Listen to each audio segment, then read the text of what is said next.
जरा सोचो, एक सुबह तुम अपनी गाय का दूध निकालने बैठो और दूध की जगह सोने के सिक्के गिरने लगे। बिल्कुल यही हुआ रमेश के साथ, लेकिन आगे जो हुआ वो तुम्हें हैरान कर देगा।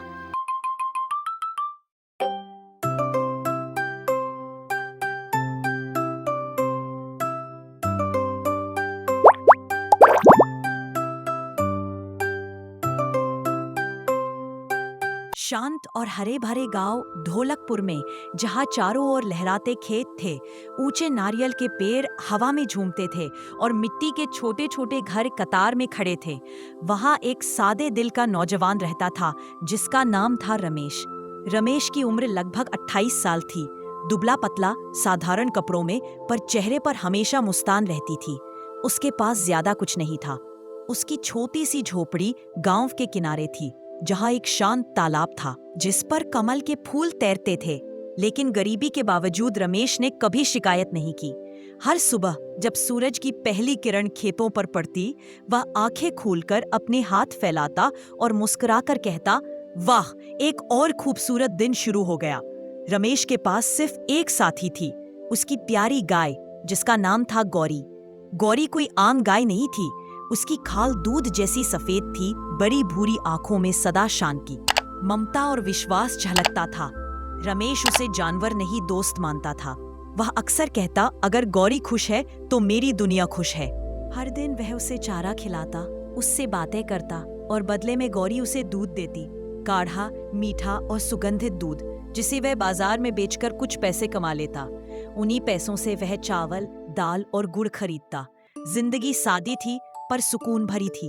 एक दिन जब आसमान सुनहरी रंग में नहा रहा था और हवा में गीली मिट्टी की खुशबू थी, रमेश हमेशा की तरह अपना छोटा स्टील का बर्तन लेकर गौरी के पास बैठ गया ताकि दूध निकाल सके।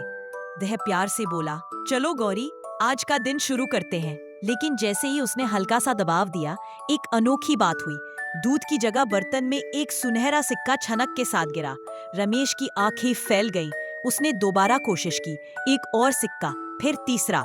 हे भगवान, ये क्या हो रहा है? क्या मैं सपना देख रहा हूँ? उसने इधर उधर देखा, कोई नहीं था, बस पक्षियों की चहचहाहट। उसने सिक्का उठाया, भारी था, चमकीला, खरा सोना। वह हैरान होकर बोला, गौरी, तुमने मुझे सोना दिया है? गौरी ने अपनी बड़ी मासूम आंखों से उसकी तरफ देखा और शांत भाव से जुगाली करती रही, जैसे कुछ हुआ ही ना हो। रमेश खुशी से उछल पड़ा, मैं अमीर हो गया। अब मैं अपनी छत ठीक कराऊंगा, नए कपड़े लूंगा और तुम्हारे लिए एक बड़ा सा खूबसूरत बाड़ा बनवाऊंगा, मेरी प्यारी गौरी। उस दिन रमेश की मुस्कान थमी ही नहीं। दिन बीतते गए। हर सुबह जब रमेश गौरी का दूध निकालता, सुनहरे सिक्के बर्तन में गिरते। शुरू में वह हर बार ईश्वर का धन्यवाद करता, गौरी को प्यार से सहलाता, उसे बढ़िया चारा खिलाता और उससे मीठे शब्दों में बातें करता। पर धीरे धीरे रमेश के भीतर कुछ बदलने लगा। वह देर से उठने लगा, बाजार जाना छोड़ दिया और हर वक्त अपने सिक्के गिनने में लग गया। वह उन्हें एक लकड़ी के बक्से में रखता, दिन रात उनकी रखवाली करता। जो रमेश पहले हमेशा हंसता था, अब उसकी आंखों में लालच उतर आया था। वह सोचता, मैं जमीन खरीदूंगा, 10 और गाय लाऊंगा, मैं ढोलकपुर का सबसे अमीर आदमी बन जाऊंगा। अब वह गौरी से भी रूखेपन से बात करता, आज सिक्के कम क्यों दिए? और दो ना। गौरी की आंखों की चमक मुरझाने लगी। वह कम खाने लगी, धीरे धीरे उदास सी रहने लगी। पर रमेश ने ध्यान नहीं दिया। उसकी आंखों पर अब लालच का पर्दा पड़ चुका था। एक दिन सूरज तेज चमक रहा था। रमेश जल्दी से बर्तन लेकर गौरी के पास पहुंचा, उम्मीद से भरा हुआ। आज फिर सिक्कों की छनक सुनूंगा। पर उस दिन बर्तन में सिर्फ दूध निकला, सादा सफेद दूध। रमेश ने भौहें चढ़ाई, ये क्या, सोना कहाँ गया? उसने दोबारा कोशिश की, फिर भी दूध ही निकला। वह गुस्से में चिल्लाया, गौरी, तुम्हें क्या हो गया? तुम ऐसे नहीं रुक सकती। बेचारी गौरी ने उदास नजरों से उसकी ओर देखा। रमेश भड़क उठा, निकम्मी जानवर। उसने गुस्से में बर्तन को लात मार दी। दूध जमीन पर बह गया और गौरी डरकर पीछे हट गई। उस रात रमेश अपनी सोने के सिक्कों वाली पेटी के पास बैठा रहा, पर पहली बार उसे खुशी नहीं हुई। सिक्के फीके लग रहे थे, जैसे उनकी चमक मिट गई हो। झोपड़ी में सन्नाटा था और बाहर गौरी की धीमी सी आह। दिल के किसी कोने से एक आवाज आई, तुमने प्यार भूल गया, तुमने शुक्र भूल गया। अगले दिन आसमान पर काले बादल छा गए, गरज चमक होने लगी, हवा पेड़ों को झकझोरने लगी। रमेश झोपड़ी में बैठा परेशान था। गौरी सुबह से कहीं दिखी नहीं थी। बारिश तेज हो गई, जैसे आसमान से नदियां बरस रही। अचानक कहीं दूर से एक हल्की आवाज आई, मुंह। रमेश उछल पड़ा। गौरी। उसने लालटेन उठाई और बारिश में दौड़ पड़ा। कीचड़ उसके पैरों में चिपक रहा था, पर वह रुका नहीं। तालाब के किनारे उसने देखा, गौरी कीचड़ में फंसी थी, कांप रही थी, बेबस थी। रमेश चिल्लाया, गौरी, मैं आ रहा हूँ। वह दौड़ा, उसने पूरी ताकत से उसे खींचा, धक्का दिया, खुद भी गिरा, पर हार नहीं मानी। आखिरकार उसने गौरी को बाहर निकाल लिया। वह रोते हुए बोला, मुझे माफ कर दो गौरी, मैं लालच में अंधा हो गया था, मैं तुम्हें भूल गया था। वह उसे सहारा देकर झोपड़ी में लाया, सूखे कपड़े से पोंछा, उसे गर्म पानी पिलाया और सारी रात उसके पास बैठा रहा।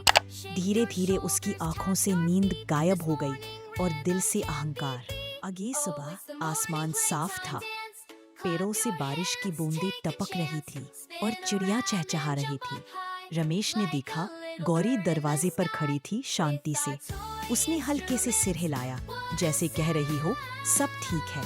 रमेश मुस्कुराया, अब मुझे सोना नहीं चाहिए मेरी प्यारी, बस तुम खुश रहो, स्वस्थ रहो, यही मेरी दौलत है। वह वही स्टील का बर्तन उठाकर उसमें पानी डालने लगा, पर जैसे ही उसने देखा, बर्तन में एक सुनहरा सिक्का चमक रहा था। सिर्फ एक, लेकिन उसकी चमक सूरज से भी ज्यादा तेज थी। रमेश ने सिक्का हाथ में लिया, उसकी आंखों से आंसू बह निकले। धन्यवाद गौरी, अब समझ गया मैं, असली दौलत सोना नहीं, प्यार है। उस दिन के बाद रमेश बदल गया। उसने सिक्के गिनना छोड़ दिया और मुस्काने गिनने लगा। उसने अपनी झोपड़ी ठीक करवाई और गौरी के लिए एक सुंदर सा बाड़ा बनाया। उसे गेंदे के फूलों से सजाया और दरवाजे पर उसका नाम लिखा। गांव के बच्चे अक्सर उस जादुई गाय को देखने आते, पर रमेश हमेशा कहता, असल जादू सोने में नहीं, प्यार में है। गौरी फिर से खुश रहने लगी। उसका दूध पहले से भी गाढ़ा और मीठा हो गया।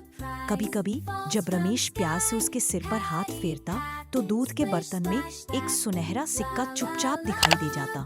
न हर दिन, न हर हफ्ता, बस कभी कभार याद दिलाने के लिए कि प्यार हमेशा लालच से ज्यादा देता है। असली दौलत वो दिल है जो प्यार से भरा हो।